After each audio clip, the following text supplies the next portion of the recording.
join us throughout. So hi everyone, and welcome to this climate conversation, which is hosted by Stop Climate Chaos Scotland, Jubilee Scotland, and in collaboration with the Climate Fringe. It's great to see so many people joining this call, and a real variety of people as well from across the world and across the country, and with different interests in this topic. So it's really great to see so many of you here.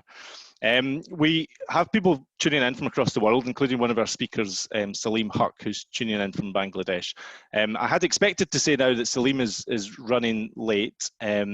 Selim will be running late. I've just got a message from him, and he will speak a bit later on. But great to have you here, Selim, and thanks for giving up your evening. And also just to know that this session is being recorded and will be posted as a podcast on the Climate Fringe website afterwards. And it's also going live on Facebook just now. So wherever you're tuning in from, then you're very, very welcome. My name is Ben Wilson, and I work for WaterAid Scotland, but I also chair the international group of Stop Climate Chaos Scotland. So Stop Climate Chaos Scotland, SCCS, is a coalition of organisations campaigning on climate change in Scotland. And the international group is made up of most of the sort of international development organisations who have a real interest in campaigning on climate change in Scotland based on the impact that this has on people living in the global south. But not only that, it's about also joining up what is happening in Scotland with international processes to tackle climate change. And we'll be talking a lot more about this work today. So for example, this group in 2019 campaigned heavily on Scotland's climate change bill, and that included campaigning for stronger targets in that climate change legislation to reduce emissions based on the impact that our emissions have on the global south. And to do that, we brought partners from the global south to the debate in Scotland to really try to communicate to our leaders here just how urgent this crisis is. But not only that, we also worked on that piece of legislation to amend it to make sure that actually now in law, Scotland, the Scottish Government does have a responsibility to act to protect the poorest countries from the harms of climate change. And that includes through financial support to help them grow low carbon economies, but also crucially to help those countries adapt to the impacts of climate change. And it's on that last point that we're going to spend quite a lot of time focusing on today. So now in 2020, COP26 is of course on the horizon, and we think that this is once again an opportunity for Scotland and the Scottish Government in particular to be a real champion of the Global South at this conference. And it's with that in mind that we're hosting this meeting today. This is about saying, well, what are the priorities of the Global South at COP26? And today we'll focus on two of these key things which will be priorities, and that's the issue of climate adaptation and loss and damage. And our speakers will go in to explain what these concepts mean later on. But just quickly, what I would say is as a sort of overarching narrative, at least for me in terms of this work, is to say that so often when we think about the issue of climate change and how we tackle climate change, we think about reducing emissions. So that could be changing how we travel, changing what we eat, changing how we heat our homes, etc. And all of these things are really, really important. But in the context of climate emergency, what we're saying is that millions of people in the global south can't wait for those emissions reductions to take effect. It's really important that we do them, but they can't simply wait for those things to happen. So what we need in the interim period, because emissions have already increased so much, what we need is funding for communities on the front line to adapt to the impacts of climate change and to recover from the natural disasters which we know are increased and intensified as a result of climate change. And that is the concept of loss and damage. So that's almost all I've got to say for now, but just quickly I would like to just touch on some housekeeping. So I'm going to invite our speakers to speak for up to 10 minutes. During their presentations, if you have questions, as soon as they come into your head, if you have a question you would like to ask them, please do put them in the chat box, and Becky from SCCS will capture them. I might then come to you afterwards to unmute yourself to ask that question directly. I would just remind you all to please keep yourself muted when you're not speaking, but also if you're comfortable, please do leave your camera on. As I said, it's nice to see you all, and it feels like we're in a room together. And just one last thing before I pass on to our first speaker is just to say that there are no stupid questions here, that this is a safe space for us all to learn and to have accessible dialogue. And so I would just, with that in mind, also ask our speakers to make sure that when you're speaking, if you're using acronyms or complex terms, just to please explain them in a way that everyone can understand. So without further ado, I'll pass on to our first speaker, who is Sadie de Coste. Sadie is an activist and a researcher focused on climate justice, adaptation and loss and damage. Sadie is a co-founder and coordinator of the Loss and Damage Youth Coalition, which is a new global alliance of young people demanding action on the impacts of climate change. And through this, Sadie also serves as a coordinator for the Climate Action Network International Working Group on Adaptation and Loss and Damage. And she also volunteers with the Green New Deal UK. I met Sadie probably a couple of months ago now to talk about our interest at SCCS in this work, and she was really, really enthusiastic and saw the connections between Scotland and what is happening globally on these issues. So yeah, I'll pass on to you, Sadie, and thank you very much for your time. Thank you so much for having me. I'm really happy to speak to you today. So I'm going to share my screen. Just a minute here.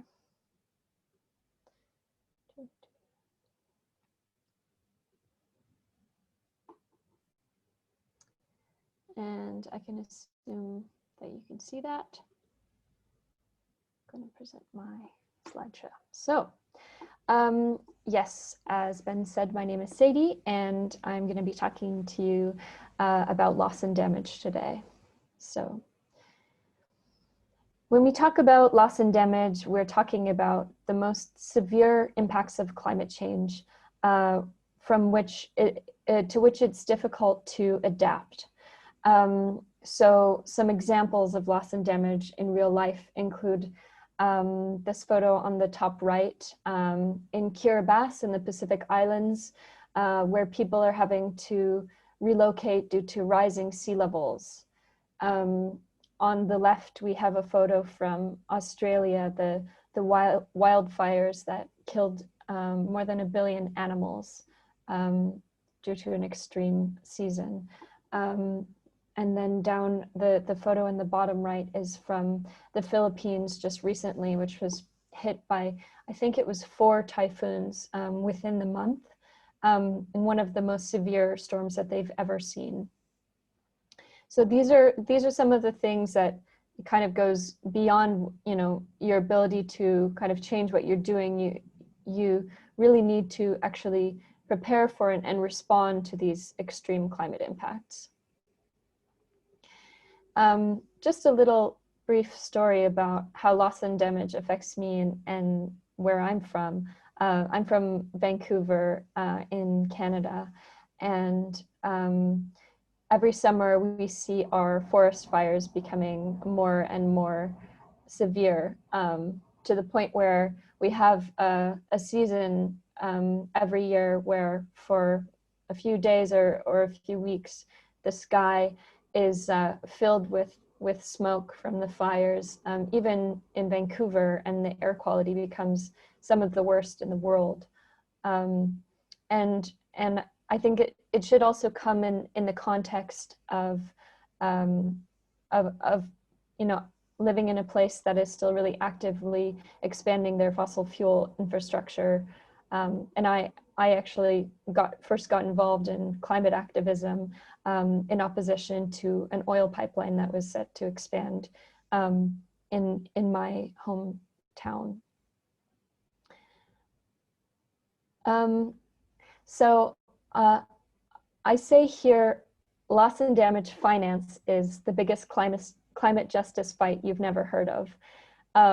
And of course, I know there's going to be some people on this call who've definitely heard of this fight and are working on it.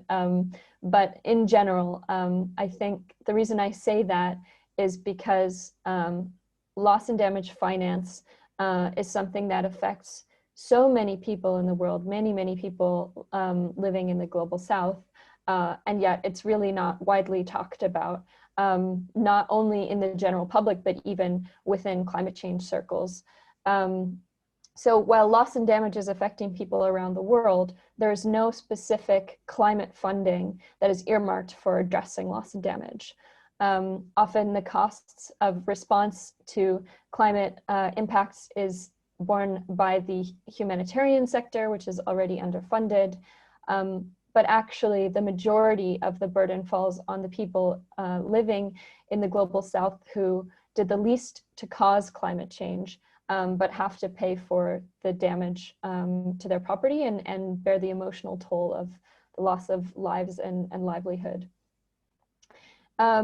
And despite all of this, there has been neglect and blocking in the negotiations around how to establish a window of new finance to address loss and damage. And I think this is partially because developed countries are not willing to take responsibility for the actions that they've had in contributing to the climate crisis in an outsized way.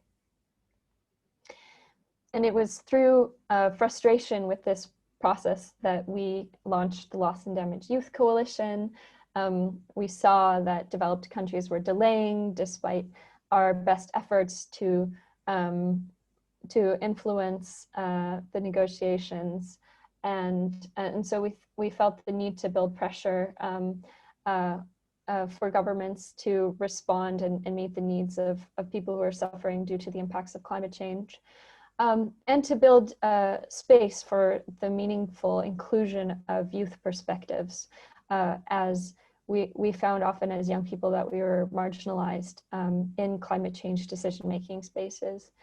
So what we do is we work on advocacy, telling stories about loss and damage, and training young people to understand loss and damage and demand action on it.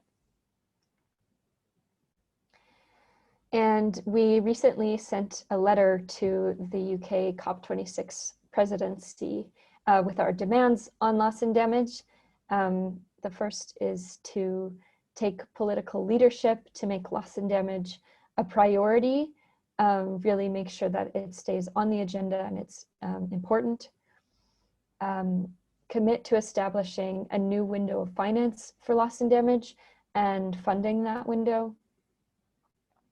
Ensuring a fair and inclusive participation in loss and damage decision-making, and that includes youth and also Global South communities that are most strongly impacted by loss and damage. And to support a recovery from COVID-19 that considers the compounding impacts of loss and damage as people deal with the climate crisis, an economic crisis, and of course, a health crisis. Switching my hat really quickly to my role as a coordinator with the Climate Action Network Working Group on Adaptation and Loss and Damage. Some of our policy demands are really to address loss and damage at the scale that's necessary. Overall, we think that the issue is neglected, and that with that we ask that again, that developed countries devote new finance of for loss and damage, so including a new finance window and including loss and damage into their long-term finance goals, and to consider potential innovative sources of finance for loss and damage, including, for example, a tax on fossil fuel extraction, on frequent flying. There is also to be established a new network called the Santiago Network, which is supposed to be a technical and financial support network for developing countries to deal with loss and damage. We're asking this network, for this network to be fit for purpose and really, listen to the needs of developing countries and to be transparent and inclusive in its decision making. We're asking for countries to integrate loss and damage into their nationally determined contributions, or NDCs, to the Paris Agreement. So really making sure that loss and damage is included in policy documents.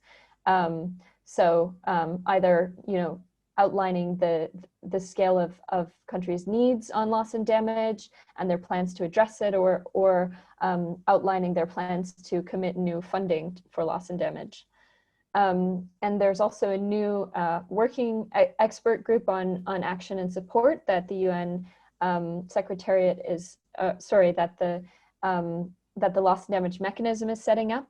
And we're asking that group examines where there are gaps in finance for loss and damage, really to figure out what is the scale of the finance that's needed, and to propose a way, like the way that the finance should be arranged for loss and damage. And briefly touching on adaptation, and I know this is a bit of an add-on to most of the presentation has been about loss and damage, but adaptation is a really important way to minimize loss and damage. So to really make sure that countries are prepared for dealing with the effects of climate change before the most extreme impacts hit. And so adaptation is often an afterthought for many countries. They tend to be focused on mitigation, so preventing emissions. But we're asking countries to prioritize adaptation planning to help minimize loss and damage. And we're asking for adaptation finance to be equal to mitigation finance, as we're still seeing that finance for adaptation is very neglected as well. And we'd like to see adaptation prioritized in countries' Paris pledges, so the NDCs, and in national adaptation plans, which are set to come out soon. And finally, we ask that adaptation be made transparent and led by local communities themselves, so that it's not just people kind of in their ivory tower making decisions for people who are facing impacts on the ground. That's all I have to say for today, but thank you so much for listening, and you can get in touch with me through these means on the slide. And I think that's it, and I'll stop sharing my screen. Thank you. That's great. Thank you so much, Sadie, and thank you for joining us and for sharing all that. That's brilliant to hear all that. For people who have questions for Sadie, please do put them in the chat box. And once we've done all the speakers, then we'll come back to questions. Just to address one, someone just wrote in the chat box about NDCs. So NDCs are nationally determined contributions, which are basically the documents which all countries of the world will have to bring to COP26 to say what they are doing to contribute to the global effort to tackle climate change. So by this time next year, NDCs and that discussion about NDCs, etc., will really be quite live around COP26, and I think that that really the success of COP26 rests a lot on the quality of those NDCs. So thank you so much, Sadie. I mean, just offering two comments from my side. I think that your points about it being both loss and damage and adaptation, as in the ways that you tackle the climate emergency that is different from emissions reductions. The fact that they're neglected, I think, is a really important point, and I think we've seen that for a number of years. The closer and closer you get to the UN conferences, the more and more people seem to focus on reducing emissions and sort of sideline these other important things to be done. And I think as Stop Climate Chaos Scotland and as this community here today, so many of us here are interested in the Scottish angle, I think it's really, really important that here in Scotland we have a real awareness and make real efforts to push adaptation and loss and damage up the political agenda in advance of COP26, because of what you said, because they are inextricably linked to climate justice. And so in relation to that, I'd like to pass on to our next speaker, who is Anne Funnemark. So Anne is the Interim Campaign Director for Jubilee Scotland. And with Jubilee, she leads the organisation's campaigns on unjust and unpayable debts. And as part of this work, she's been collaborating with the SCCS International Group to write the report that really brings us here today, which is called Financing Climate Justice. I'll pop a link to the report in the chat just now. So Anne, Anne has authored this report and is going to share some reflections and a summary of the report today. So yeah, over to you, Anne. Thanks, Ben. Yeah, thank you. And thanks to Sadie, that was a really good presentation. So I'm going to try to just build on what Sadie has said essentially about loss and damage and climate finance for adaptation, and go into a little bit more detail the role of Scotland in this work and what Scotland can do to make sure that we see progress on these really important issues in the lead up to and at COP26. So as we've heard, COP26 will need to see significant progress, both on the issue of climate finance for adaptation and on the issue of finance for loss and damage. And we believe, and as we set out in this report that I'm building most of what I'm saying today on, that Scotland really has a unique opportunity as a destination for COP26 and as a global north leader for climate change policies, to show leadership and take action and make sure that the global north countries actually act and that progress is made. And this is where we're asking the Scottish Government to increase their contribution to climate finance by significantly increasing the Climate Justice Fund with new and additional finance, and to develop a position in loss and damage, and to use this position to champion the issue of loss and damage before and at COP26. So I'll go into both of these in a little bit more detail. First, climate finance. Through the Climate Justice Fund, the Scottish Government is already making a strong commitment to those who suffer the most but have contributed the least to climate change. And with COP26 coming to Glasgow, really think that now is the time to take this commitment one step further. The Climate Justice Fund recognises that Scotland has played historically a very big role in creating climate change and continues to play a big role in creating climate change. And that at the back of that, we have a moral responsibility for those currently at the front line of the climate crisis. It also shows that Scotland has both the capacity and the possibility of really showing leadership on climate change. So with these ambitions and capabilities, Scotland has the opportunity to influence other global north states on the issue of climate finance for adaptation at COP26. And though Scotland itself isn't a party to the UNFCCC, the UK is, that doesn't mean that it can't take actions that then inspire other global north states to do the same. However, the Climate Justice Fund has been frozen at 3 million a year since 2016, and has therefore lost value in a time where we really see that there's an increasing need. And this is why we are asking the Scottish Government to take the next step and increase its contribution to climate finance by significantly increasing the Climate Justice Fund. And doing this is really important to keep in line with international principles around climate finance. So Scotland should ensure that the finance to the Climate Justice Fund is new and additional to the finance that all UK is already committed to giving in international development assistance. And this principle of additionality when it comes to climate finance to adaptation is so important, because we're seeing that the challenges that come with climate change comes often in addition to other hardships that people experience. We also see that climate change in many cases hinders development. And it's therefore essential that countries uphold their international commitment to making climate finance additional to existing commitments, and don't simply repurpose international development assistance into climate finance. And in our paper, we're suggesting that a way for Scotland to really ensure that the Climate Justice Fund comes in addition is to raise its revenue through its tax powers. And there's a couple of different ways that Scotland could do that. We've suggested, as Sadie also mentioned, that it could be done through a frequent flyer levy. So instead of taxing kind of on the basis of airplanes, on the characteristics of airplanes and where the airplanes are going, you can tax people on how often they fly, because we see that very few people makes a great majority of flights. And if there's anything 2020 will show us, it's that we can fly less. And we also suggested that you can introduce a carbon tax, which can be done in many different ways. It's important that if introducing a carbon tax, there are mitigation measures in place that make sure that this carbon tax doesn't increase inequality domestically in Scotland. And what's really important with both of these ways of raising revenue is that if it's done well, it can align itself with the polluter pays principle, raise revenue for the Climate Justice Fund, but also help implement climate justice on a domestic level.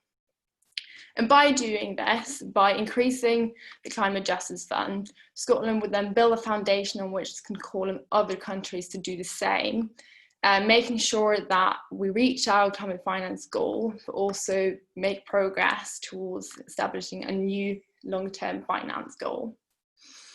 And in addition to this, in addition to raising financial contribution and moving on to loss and damage, we believe that the Scottish Government can use its position as a global North front runner on climate change policy to bring attention to the issue of loss and damage in the lead up and at COP26. As outlined by Sadie, the issue of loss and damage is a fundamental part of climate justice, but the world has seen an effective standstill on the issue in the recent years. Countries responsible for climate change, or most responsible for climate change, are really dragging their feet on this issue. And we think that in this context, and with Scotland's commitments to climate justice as a global North leader on climate change policies, and with COP taking place in Glasgow, Scotland could really play a role in making loss and damage get the attention it needs to have. And this is why we're asking that Scottish Government develops a position in loss and damage and uses this position to champion the issue of loss and damage at COP26. We want to see a financial mechanism for the also international mechanism and meaningful development of the Santiago network. We're also asking that Scotland host pre-COP meetings with representatives from the Global South, what we called Glasgow Dialogues, to develop a clear roadmap for Scottish Government support to key Global South issues at COP26, such as loss and damage. And this is really an opportunity for Scotland to stand with some of the poorest communities in the world that are hit the hardest by climate change. We've seen time and time again that global South voices and the voices and the needs of those at the forefront of the climate crisis isn't heard at these conferences. But by taking the space that Scotland has and the voice it has and the resources it has to support and raise the issues that Global South countries come to the conference with time and time again, we can really help these voices being heard. Those calling for development on the issue of loss and damage have far too long been ignored in the UNFCCC process, and this needs to change at COP26 for it to be successful. So all in all, we're asking that the Scottish Government use this position as the destination for COP26 and its resources for the benefit of those at the forefront of the current climate crisis, through increasing the Climate Justice Fund and through championing meaningful progress in the issue of loss and damage. Scotland has a moral obligation to do this through a significant contribution to creating climate change, and by doing so, it can also play a key role in ensuring that global North countries fulfill and extend their international commitments to tackling not only climate change, but the consequences of climate change we're currently seeing. Thanks. That's brilliant. Thank you so much, Anne. A really powerful presentation and well summarised the report, which I did put a link to in the chat, so I hope you can all have a look at it. I think what you've said is what you've both said, I think is so important and really sort of hits home to me. I think what we really are trying to communicate here today, which is that Scotland is uniquely well placed to champion some of these issues around COP26, and the importance of Scotland taking that opportunity has never been higher. I think for me it's really been hit home, and the report that you authored about the concept of climate justice, which will be familiar to most people on the call today, the idea that it is an injustice that is those who have done the least to cause this crisis who are suffering its effects first and most. That actually most countries around the world are afraid of that term, climate justice, and won't utter it. You know, we will not see Boris Johnson at COP26 using the term climate justice because they're afraid of what the legal consequences of that term can be, and plus some of them like fundamentally disagree with that assessment. Whereas the Scottish Government has, since 2012 at least, had a climate justice fund, and we will hear Nicola Sturgeon at COP26 repeatedly talking about climate justice and that concept at the conference, and that's really important. So I think what Anne has been trying to do and SCCS have been trying to do with this report is kind of say, well, Scottish Government's already comfortable talking about climate justice, and so let's translate what that term means into something which is meaningful at COP26. And what it means really is that the biggest countries who are responsible for this crisis needs to increase their support for communities to adapt to the impacts of climate change and to recover from those natural disasters which are increased by climate change loss and damage. I mean, it is such a clear, I think, injustice that countries like Mozambique or Bangladesh, which we see suffering from, or the Philippines, as Sadie mentioned, more and more natural disasters, huge human and economic losses, costs are incurred by these countries as a result of these natural, well, no, not even natural, as a result of these extreme weather events, which they have to incur themselves. And yet they are not the ones who are responsible for this crisis. How can that possibly be fair? So what we need is, if we have a global consensus to deal with climate change, we need a mechanism which makes the polluters pay. Polluters pay is a principle which exists in international law. We now need to see polluters pay really come to fruition in terms of the UN and at COP26. Part of the reason I'm talking maybe more than I planned is that Selim, who's our next speaker, has been held up. So he's speaking at another webinar right now. And so what I would like to do then is, we have a couple of questions in the chat box. So maybe I would come to Mark first, Mark Langdon, who had a question about peace and conflict. And Mark, if you're comfortable, would you unmute yourself and maybe put that question to Sadie or Anne? Hi there. Thanks very much. Both the presentations are absolutely fascinating. My interest is in how we have this kind of paradigm shift, how we kind of really get a greater understanding of what international finance is all kind of based around, but also linking it into the huge waste of resources and the kind of moral imperative of tackling things like nuclear disarmament and militarization in general. And I think that climate justice is so linked into the injustice of war, which is visited on the kind of most vulnerable across the world. And the fact that, for us to make this paradigm shift, we've got, if you look at, say, the US Army is meant to have the kind of global carbon footprint of like 100 countries. So I think while we're trying to drive these messages forward, I think making these links to me is really important. And I'm particularly interested in how education systems do that. So I'm interested to know your perspectives on that, and maybe how we can also sort of lobby the Scottish Government to start making the changes within their education policy around those kind of issues. Thanks very much. Great, thank you, Mark. Anne or Sadie, I don't know if one of you would like to take that question. I can't see you both, so if you just unmute yourself if you'd like to offer even an answer to a part of that question. I know there's a number of different elements. I don't know if I have like a really I don't know if I have a really clear answer on this. I think point taken that that we should be connecting these things more explicitly. And I think one lens through which we can do that is, thinking about colonialism, anti-imperialism, and connecting how, over consumption and growing inequality is also linked with the oppression of the poorest people in the world. Like, I think that's a fundamental, you can make these links between the way that we treat the lives of poor and racialized people as expendable through our policy. Like, I think that that's a fundamental pillar that we should be talking about in the climate justice movement. In terms of the education system, I don't know exactly, but I know that some young activists are doing great work around reforming education, just around decolonizing curriculum and also bringing climate change into curriculum. So both of those things I see as positive advancements, but I don't know particularly about the peace movement specifically.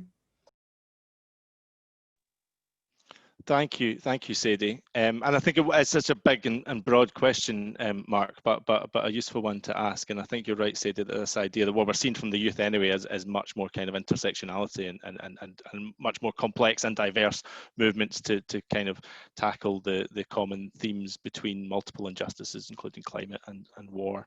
There was another question which came from Mike, and I think Anne is something that Anne has explored in the paper. So I wonder if I could come to you. I think it's Mike Picken. Yeah, thanks. It's about taxes, and there may be a question in here for Sadie as well, which is the Scottish Government only has limited fiscal powers. What legal powers does it have? What sort of taxes could it establish under its legal responsibility? But the second question is, if the Scottish Government does, Scottish Parliament, sorry, I should say, and the Scottish Government does levy additional taxes, what's the mechanism for preventing the polluters simply shifting their ability to pay these taxes to a low tax haven, which in this case might well be England, which is rather close. So for example, people going to England to fly rather than if they're taxed more at Scottish airports. But that also raises the global question about the need for concerted tax actions across a range of countries. One of the reasons why aviation fuel is not taxed is that because, to the extent that it should be, is because the planes would simply fill up with fuel at the low tax end and travel to the high tax end and not refuel and then fly back. And of course that creates more pollution and doesn't generate the tax incomes that would happen. So governments have refused to agree what are the possibilities, particularly within the UK state insofar as Scotland is, but also globally about getting some more synchronisation of carbon taxes through the COP process. Thank you very much, Mike. I wonder if we could come to you, Anne, first, and then Sadie, if you have comment, and then after that, I will move on to Selim, who's now ready for his presentation. Yeah, thanks for the questions. Well, we looked into a frequent flyer levy and a carbon tax as the kind of two options for raising revenue, and both of those should be within Scottish devolved powers. When it comes to kind of avoiding tax havens, etc., you seem to know more than me about that. But for the frequent flyer levy, I think the point is that you tax on the basis of how often a person flies rather than taxing the kind of the airplane itself, meaning that those that fly the most will also take the biggest burden of it. And then fellow travelers have done really good work on that, and they've looked specifically on how that can be implemented in Scotland. So if you wanted more information on that, it could be a really interesting place to go. And when it comes to carbon tax, taxing emissions within Scotland, as I said, there are different ways of doing that. You can tax only private and business, you can tax households as well, you can tax at different levels, but that would also be kind of an emission that's hard to move, so I wouldn't see how you kind of would avoid it that way. But as I mentioned in the presentations, if you do introduce that, it's really important that there are kind of mitigation measures in place so that we see that, for example, households that use more energy are often quite poorer households, so you couldn't just like implement it without putting some of the revenue raised from that back into helping people who would need to make changes to what kind of energy they use, etc. So no, that answers some of your question at least, maybe not all of it. Yeah. Thanks, Anne. Sadie, I wonder if you had a response to that question, or shall we move on to Selim? Just quickly, I think obviously spillover effects are an issue. I mean, the fact that we don't have a global carbon tax already is kind of testament to the fact that we're in a global commons problem, and it's important that the world moves together. And I think that is the importance of the UN negotiations. And on the other hand, we've seen with COVID how if we really need to do something, we really need to get something done fast, we can come together and do it. And I think we should use that in our framing as an example of like, if we took loss and damage seriously, imagine what we could do. So, yeah. Brilliant. Thank you very much, Sadie, Anne, and to Mike for your question. I'm now going to pass on to Professor Selim Huck. So Selim is the Director for the International Centre for Climate Change and Development, ICCCAD, at the Independent University in Bangladesh. Selim has worked for a long time extensively on the interlinkages between climate change and sustainable development, particularly from the perspective of the least developed countries. He's advised governments on climate change for a long time. He's been a lead author for the Intergovernmental Panel on Climate Change, the IPCC, on adaptation, and has been named one of the world's 100 most influential people on climate change policy. It's great to have you here, Selim. I spoke to Selim probably at the beginning of this year, conscious of his leadership in this area, and was really delighted that he took the time to speak to me, and he was also really excited about what Scotland can uniquely offer to these particular issues around COP26. So I'll pass on to you now, Selim, and it would be great if you can really sort of draw out what you see the particular opportunities for Scotland at the conference. Thank you. Thank you very much, Ben, and apologies for joining late. I just had to speak at a parallel forum that's going on right now of the ambassadors and high commissioners of the Climate Vulnerable Forum to the UK. And they are now speaking they just had Lord Goldsmith speak to them, and they are now, high commissioners are speaking, and they invited me to say a few words at their meeting. So I had to do that before I could join you. So let me give a little bit of my background, and then I'll offer some thoughts of what we might want to think about doing going into COP26, and in particular, the role of the Scottish government and Scottish people and people in Scotland generally.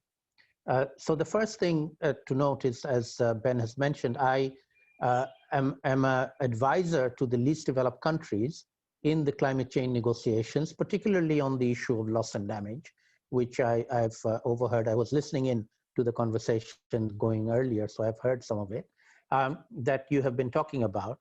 And in this context, it's a very contentious issue where the vulnerable countries collectively, not just the least developed countries, but also the small island states, the African countries and Latin American countries, together have been pushing for financing loss and damage very hard, but have unfortunately not been able to get much traction except for insurance. So insurance seems to be the comfort zone for the developed countries, and they've set up a number of insurance schemes in different places around the world, in the Caribbean for hurricanes, in Africa for droughts, and even some in Bangladesh, where I am now right now, on flooding, which are good. There's nothing wrong with these insurance schemes, but they're just not enough, and they're simply not going to be fit for purpose for the most vulnerable, poorest people on the planet who just can't afford to pay for insurance. And if somebody else is paying for their insurance, then that's not really insurance, is it? That's just some kind of subsidy for the insurance companies rather than for the vulnerable people.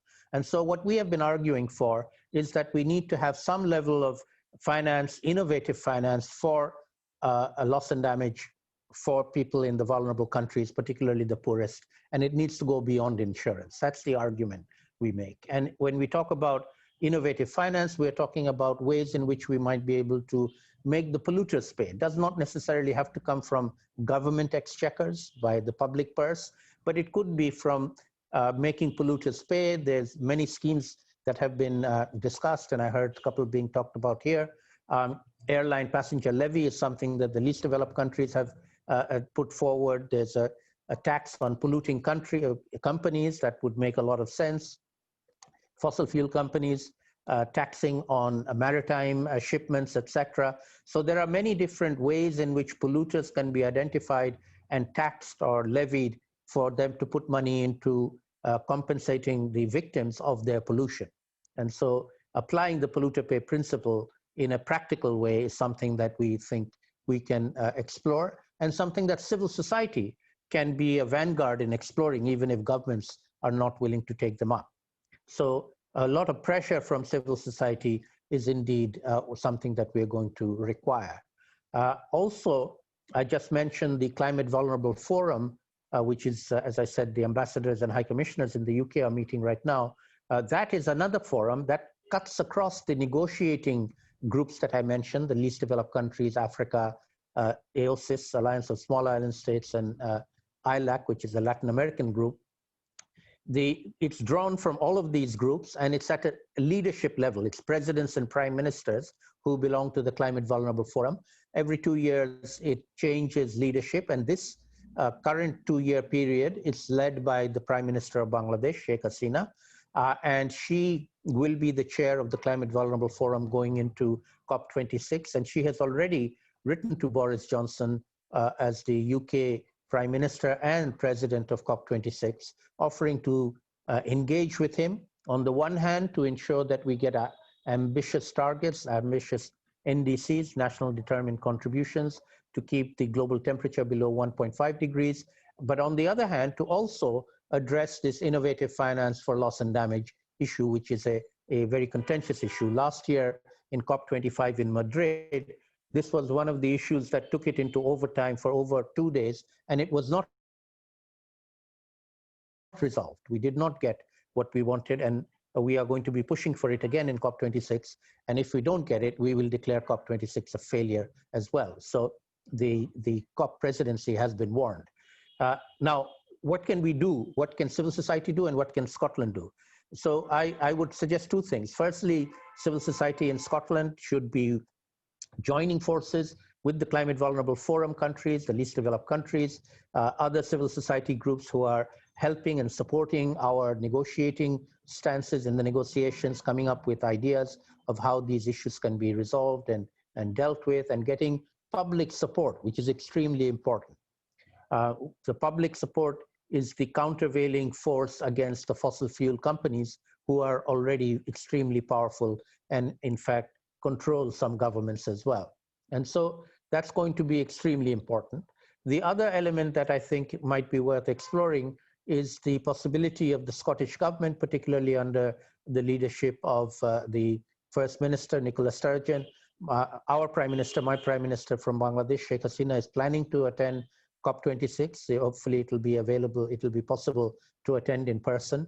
So she might want to invite her to a meeting on the sidelines of the COP with the Scottish government and people to talk about how Bangladesh and Scotland might collaborate. And indeed, it's interesting to note that Scotland has its own climate policy in which adaptation to climate change figures quite prominently. And Bangladesh has a lot of experience on climate change adaptation, and it makes a lot of sense to collaborate and learn from each other, Scotland and Bangladesh, on how we can deal with the impacts of climate change, particularly adapt to them.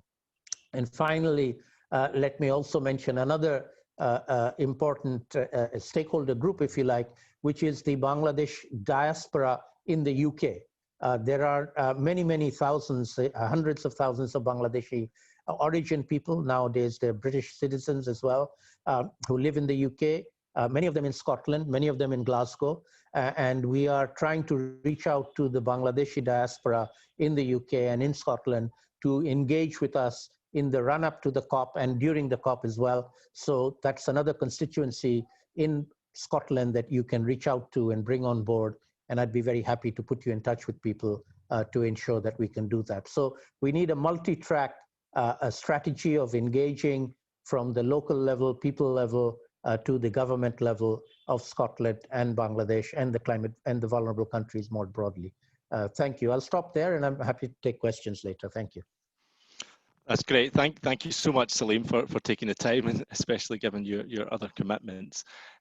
Perhaps I can just use my chair's prerogative and come to you with a question immediately from me. So on Saturday, the Scottish Government announced that they will publish what they're calling an indicative NDC. So as I explained, as we talked about before to the rest of the audience, NDCs are what countries need to bring in advance of COP26. And Scotland, because it is not a party to the UN, because it is not yet independent, does not have to do this, but so therefore this is why it's called an indicative NDC, what Scotland would like to do to commit to Paris.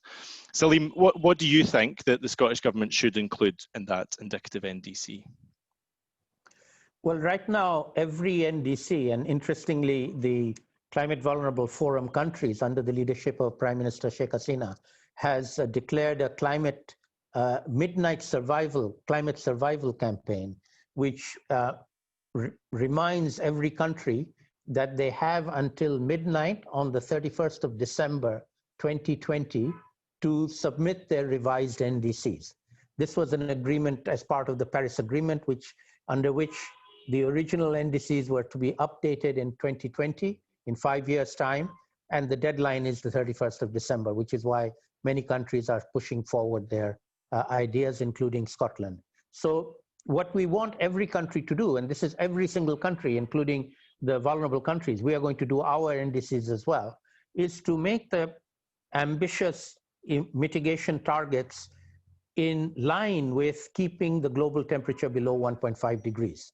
If we cannot do that, then we will have failed. And we believe that it is absolutely possible for us to do that.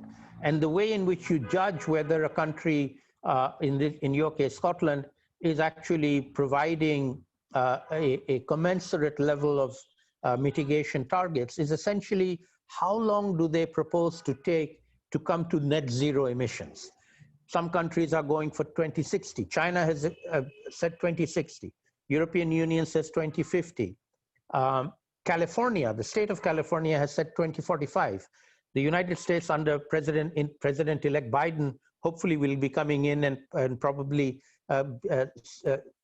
claim a 2050 target. Some countries have even earlier targets, like Costa Rica is going for a 2030 target for 100% renewable. And interestingly, the climate vulnerable countries themselves, even though our emissions are tiny compared to global emissions, nevertheless, we do have emissions and we should be doing what we can to reduce them. We have already declared collectively, all 48 climate vulnerable countries are going to go 100% renewable by 2050. And so that's really the message we're looking for. Countries saying how long they propose to take to go to net zero. And the faster we get to net zero, the faster we will be able to get out of this mess and keep global temperatures below 1.5 degrees. If we go fast enough, we can keep it below 1.5 degrees. That target has not been lost yet, although many people think it's over. We don't think it's over yet. Thank you. That's great. Thank you very much, Selim, and that's heard loud and clear, and we'll be sure to be feeding that in to the Scottish Government as they prepare their indicative NDC. I wonder if we have time for maybe one or two other questions. I noticed one from Benji Brown about reparations. I wonder if you would like to unmute yourself and ask that question. Yeah, sure. Thanks, Ben. So my question is, like a strong focus of this discussion has been around loss and damage and climate adaptation. I was just wondering how you see that relating to calls for climate reparations, whether they're equivalent or different in terms of the demands and kind of vision of what they're asking for, and also how these funds, if implemented, should be dispersed, whether that should be via governments or through other mechanisms to go directly to communities. That's great. Thanks very much, Benji. Selim, could you comment quickly, and then we can then hopefully go to Anne and Sadie for their input too. Quick comment.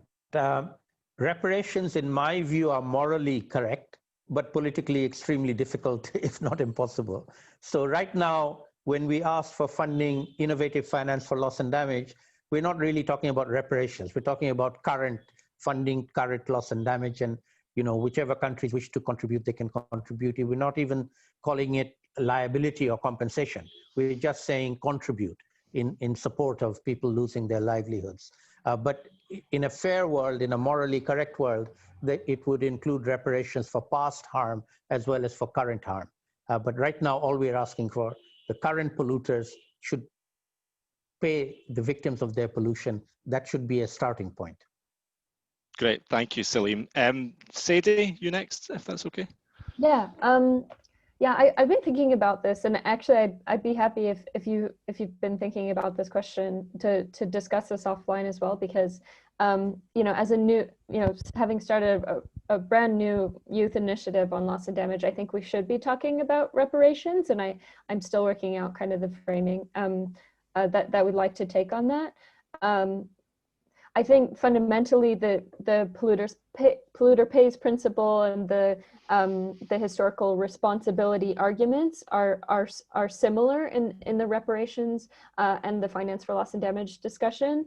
What I would say is, in the ideal world where reparations would happen, it would not only be enough money to rebuild your house, but also enough money, whatever we deem as appropriate given the scale of what you've lost. And I think that's something that's really hard to calculate. But I think that that's something as young people we should be pushing for, because we're here to define the space of what's politically possible. In terms of disbursement, I think loss and damage finance probably should go through governments, and maybe governments working with some international partners, charities, multilateral institutions. And then the critical part to make sure that the finance actually reaches communities is that they also devolve that finance into a system that works well. So, to the state or provincial level, to the municipal level, so that people are actually receiving that help, maybe even in anticipation of a disaster, a few days before the disaster happens, where they know it's happening, rather than just like trying to send a boat of rice through 3 days after a hurricane. So I think there's a lot to discuss there. Right now we're focused on shifting the political window and building pressure, but there's a lot to discuss around how and it should be distributed and what that means as compared to reparations. So thanks for bringing up that question. Great, thank you, Sadie. And Anne, I know this is something you've been thinking about as well. Yeah, more in terms of like the second part of the question, in terms of distribution. I think it is really important that we do have it through governments in terms of the fact we want this to be an international agreement. We want this to be implemented through the UNFCCC system. But we also want the quality of the finance we're given, even though that's for adaptation or if that's for loss and damage, to be good. It's not just about how much we're giving, it's also about the fact that this needs to reach frontline communities. There needs to be a good system for that. And that includes stuff like being gender sensitive, because we see that women very often are at the front line of climate change and bear the burden of that. So that's a very, very important aspect of it that we also have covered in our report with the chapter. But there's some good principles out there. And we're asking that the Scottish Government also does a review of the Climate Justice Fund to really manage to build on all the learning that's been done over the years to implement this into the Climate Justice Fund and make sure that we get the most out of the finance that is distributed through it. Brilliant. Thank you very much, Anne and Sadie and Selim. I'm afraid we're at time now, and it's been a very sort of quick hour, but I just wanted to say thank you very much, and if I can just hold you one more minute just to say that, I mean, we can't really understate here the opportunity that Scotland has to have an influence over the most important issue of our time, and what we will see at COP26, make no doubt, have no doubt about it, is that the UK government will be caught in the middle between playing a balancing act between the biggest polluters and the most impacted countries, and they'll have to sort of broker a deal, stay in the middle to try and make sure everyone's happy. Scottish government doesn't have that burden on them, and Scottish government instead can stand on the right side of history, and standing on the right side of history means in solidarity with the Global South and those communities who are on the front line of this crisis. But to make sure that they do that, it's important that we show that there is popular support for them to take that position at COP26. And so that means all of us and all of you making representation at the right times, calling on the Scottish Government and encouraging the Scottish Government to take that stance and to stand in solidarity with the Global South. And so I hope that you've found all of our amazing speakers inspiring, and if you would like to get involved, then please do get in touch with SCCS, Stop Climate Chaos Scotland. Follow us on Twitter, stay tuned, and between now and COP26 next year, there will be plenty of opportunities to make our voices heard for change at COP26. So I would just ask you, if you can, just please to unmute your microphones and give a round of applause to our speakers, Anne, Sadie and Selim. Thank you very much.